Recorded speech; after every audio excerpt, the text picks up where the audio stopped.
A young mother went out for her usual morning run and never made it back home. Police launched a search right away.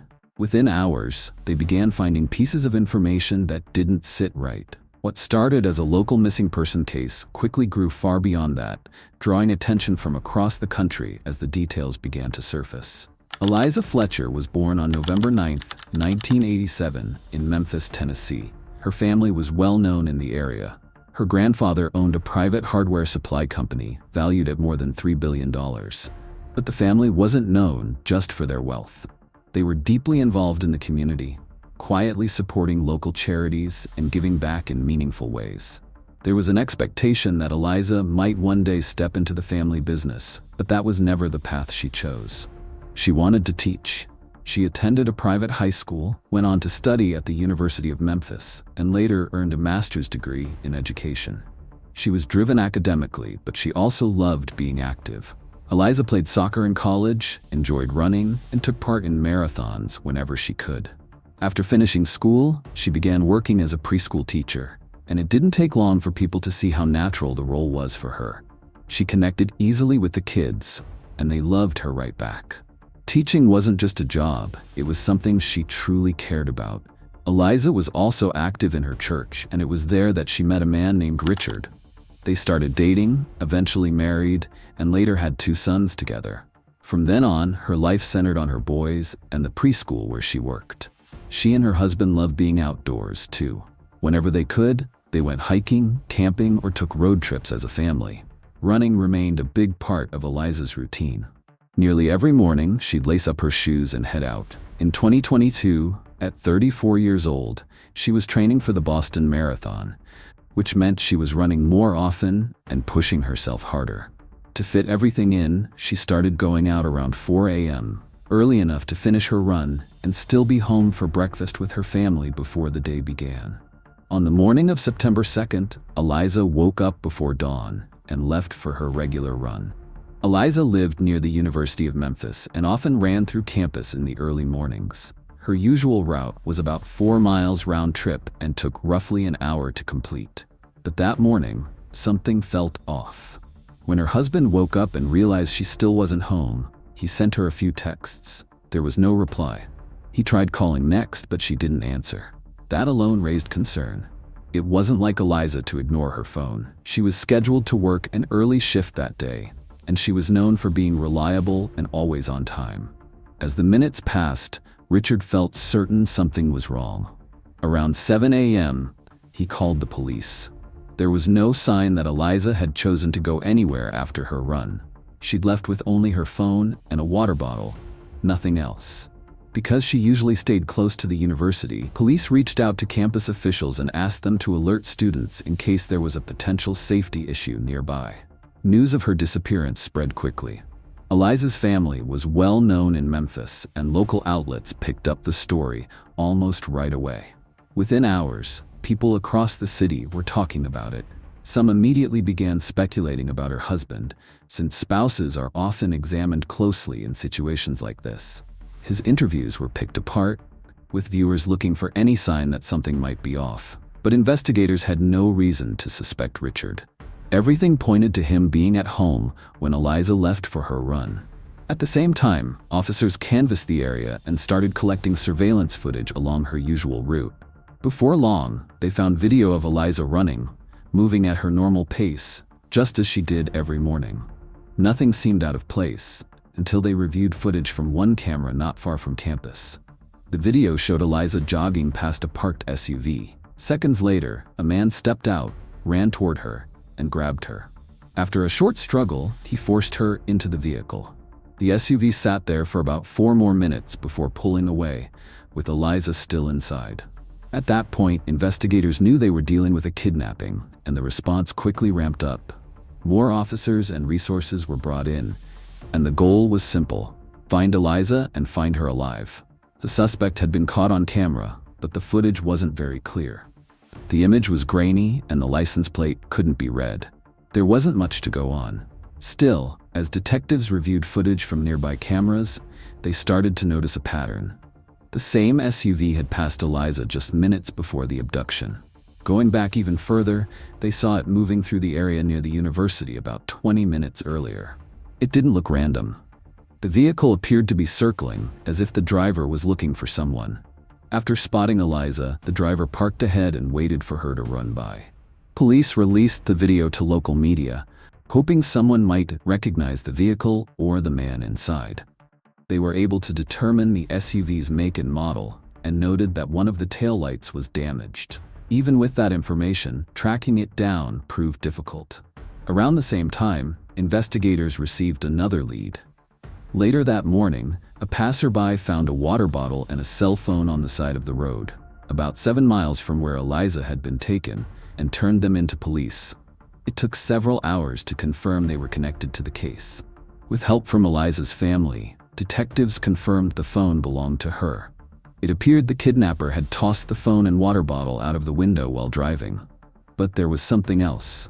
Lying nearby was a pair of men's flip-flops. Police believed they had been thrown out at the same time, which raised questions. Why would someone discard their own shoes? One possibility was that the sandals were stained with blood and the suspect was trying to get rid of evidence. That led to another thought. If he'd been wearing them barefoot, the flip-flops might carry traces of his DNA. They were sent to the lab for testing as officers continued searching the area. The discovery helped investigators narrow down the route the suspect may have taken and gave them a clearer picture of his movements. But it didn't lead to any immediate answers. Hours went by before detectives finally heard back from the lab. Forensic analysts had managed to pull a DNA profile from the flip-flops, and it matched a record in the FBI database. The DNA belonged to a 38-year-old man named Cleotha Abston. As expected, a match in the system meant he had a serious criminal record. For the first time, investigators had a name, and they immediately shifted their focus to finding him. The next day, Saturday, officers spotted Cleotha driving. When he realized police were following him, he tried to get away. He briefly managed to slip from sight by running into an apartment where his brother lived, but it didn't last long. Police quickly caught up, and Cleotha was taken into custody. He was brought in for questioning right away, but he denied any involvement. He said he had nothing to do with Eliza's disappearance and claimed he didn't even know why he had been arrested. Detectives pressed him for answers, but he refused to budge. When investigators spoke with Cleotha's brother, they learned something that raised red flags. On the morning Eliza was taken, Cleotha had shown up at his apartment, tossed some clothes into the washer, and started scrubbing his car intensely. Far more than usual. It stood out as strange and concerning. Based on that, detectives secured warrants to search both Cleotha's vehicle and his brother's apartment. The apartment itself didn't turn up anything directly tied to Eliza's disappearance, though the brother was arrested after police found illegal drugs and weapons inside. The car, however, told a different story. Forensic technicians found traces of blood, and testing confirmed it belonged to Eliza. Even then, Cleotha continued to insist he was innocent and refused to explain what had happened to her. Investigators were left with more questions than answers, holding on to the hope that Eliza might still be alive. But as the hours turned into days, that hope became harder to hold on to. The search continued through Monday. Later that evening, one of the search teams made a call no one wanted to hear. A woman's body had been found in a patch of tall grass on an abandoned property just a few hundred yards from where Eliza's phone had been discovered. Investigators were almost certain it was her, but official confirmation would have to wait until the next day. The medical examiner later confirmed that Eliza had suffered multiple scrapes and abrasions, and that the cause of death was a gunshot wound to the head. When her body was discovered, her shorts were missing. Police later recovered them from a nearby trash bin, but investigators never publicly stated whether a sexual assault had occurred. Throughout it all, Cleotha Abston continued to deny any involvement. Despite his claims, the evidence against him was overwhelming. He was formally charged with first-degree murder. With the case already drawing intense national attention, confirmation of Eliza's death sent a wave of grief and anger through Memphis. And as more information came out, that anger only grew. Details of Cleo's criminal history began to surface.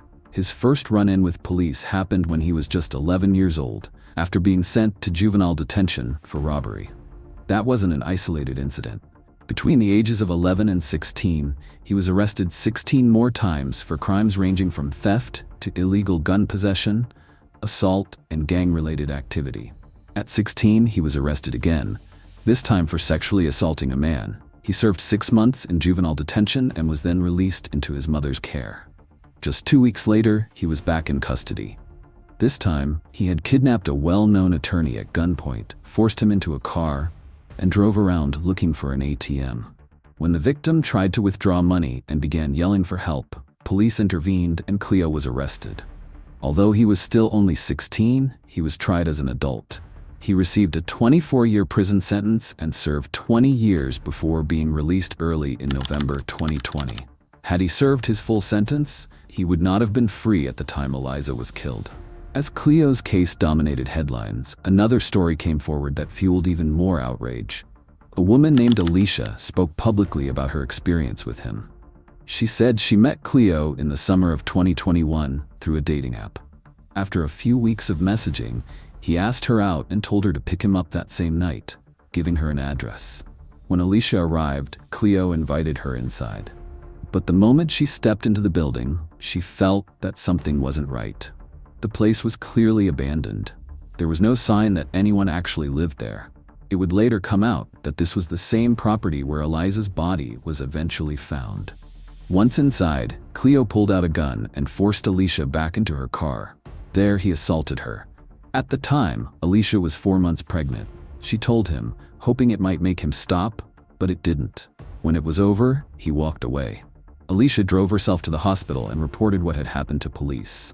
Forensic teams collected DNA evidence, and Alicia gave investigators everything she had: his dating profile, his name, his photo, and his phone number.